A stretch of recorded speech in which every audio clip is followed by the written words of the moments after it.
Dikabarkan Inggris akan mengirim rudal anti pesawat ke Ukraina untuk membantu Kiev memerangi serangan udara Rusia.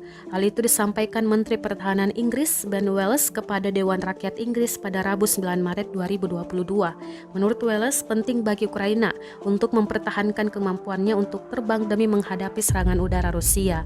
Ia mengatakan kemampuan pertahanan Ukraina perlu diperkuat, karenanya Inggris telah mengambil keputusan untuk memberi rudal anti udara portable berkecepatan tinggi Starstreak.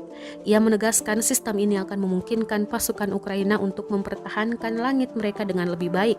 Bukan hanya itu, Inggris juga akan memasok ransum, peralatan medis, dan bantuan militer non-mematikan lainnya. Inggris juga akan meningkatkan pasokan senjata anti-tank termasuk senjata kecil dan amunisi ke Ukraina.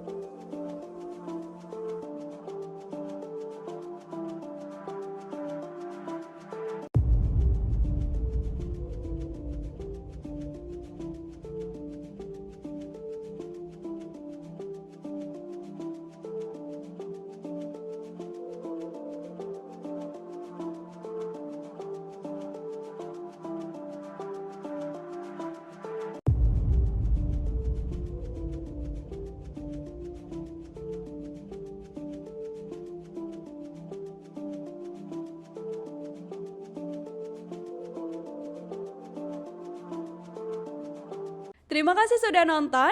Jangan lupa like, subscribe, dan share ya.